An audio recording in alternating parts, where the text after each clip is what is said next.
I apologize for not speaking Lithuanian. I hope everybody can understand my English. And first of all, thank you for inviting me here. It's a pleasure, of course, because yes, I think we, on the first occasion of 1 year of CLARIN, I think that's a very good step, because that internationalization is unescapable nowadays. We see it in economy, in politics, in research. Internationalization is the big movement that goes on. And it has, well, maybe downsides, but there is also a good side, because it's extremely interesting and it widens your view. I feel that myself. So I want to congratulate you with your partnership in CLARIN. That's first of all. But I can also observe that there is the development in that direction. And if I go back to our own cooperation, that started, I think, in 1998, almost 18 years ago, when Ruta and I met in Prague at a conference, the Mathesius Lecture Series, where she told about the translation problems that you had to translate a lot of literature and philosophical and scientific literature that was not available in Lithuania. And then we talked about that, how to deal with that. And we had a student in the Netherlands that was interested in having a project here, and he built a first support tool in software for supporting all these translations that had to be done. It was maybe not a big success. It was never really worked completely, but at least it was a start. And then I visited myself to look how it went with Jeroen. And one of the great things that was not just at the university, but that was in society as in general.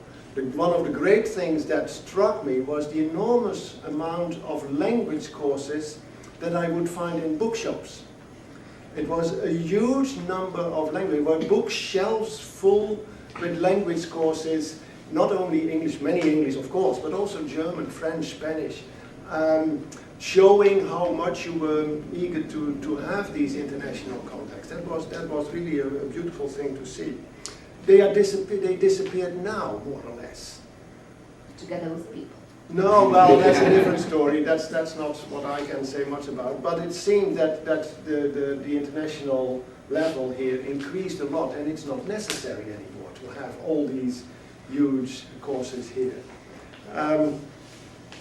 Okay, so then out of that cooperation, they grew that I would give a course here. So I gave for several years a course on passing. Ruta took the initiative for an Erasmus contract, and I lectured here on passing. But of course, from my own background, that was context-free passing, and that was not really the way to go for Lithuania.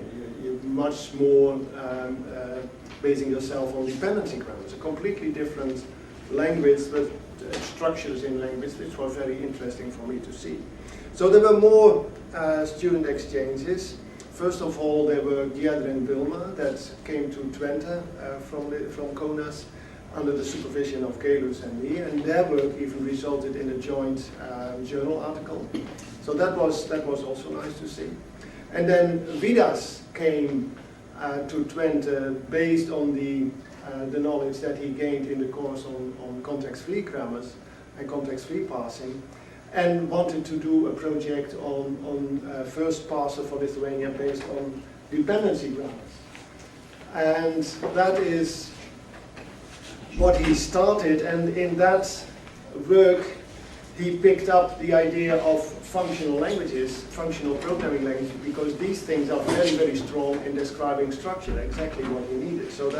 And that work was later taken over by Week and extended from that functional perspective. So I'm eagerly looking at the progress in that. I'm very interested to see how that works. Let me see. And also the other way around, Gelus and Ruta both lectured at the University of Twente, which was really a pleasure for the students there. Yes, so, oh yes. Then later I got involved in the machine translation project from English to Lithuanian as a reviewer, not really as actual work, but as a reviewer to look at that project. And that turned into to be a reasonable success, I would say. It still runs, but of course it is now overruled sort of by Google Translate. Google Translate is that massive machinery where, well, don't have the illusion that you can beat Google because they have these server parks of computers that have the size of, let's say, several sports centers full with processor banks, tens if not hundreds of thousands of processors. But the downside there is that their electricity bill is enormous, not to say astronomous. They take their position close to an electricity plant and have their own electricity plants. Well, that's no way to go. That's apart from the cost and the price, it's unaffordable. It's also for the environment, of course, it's a disaster. And the further negative downside, I would say, is that Google strictly and only works with statistical analysis and is not aiming at understanding what language is. And that is what was in the machine translation project here. It was also sort of rule-based, meaning in which you express understanding.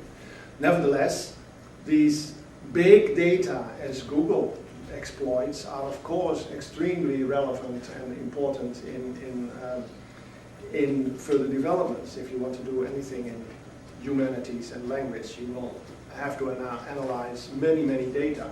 That's a clear thing, no escape. But the processes that Google uses now are extremely unsuitable for that. They are all sequential processes that have to pump up and down data to memory non-stop, and that is extremely expensive and inefficient.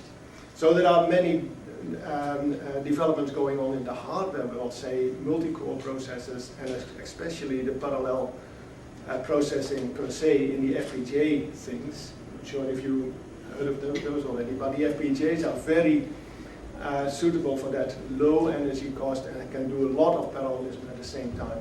And the nice thing is they are well programmable with functional languages. Programmability of these things is a great problem, but the functional languages that you picked up here already are very suitable for that. So I think that CLARIN offers a great opportunity for opening up all these data and repositories that there are. So I think that's a good step to go into that. So I wish you good luck and much interesting research in that area. And to tell the truth, I'm looking forward for further cooperation. Thank you.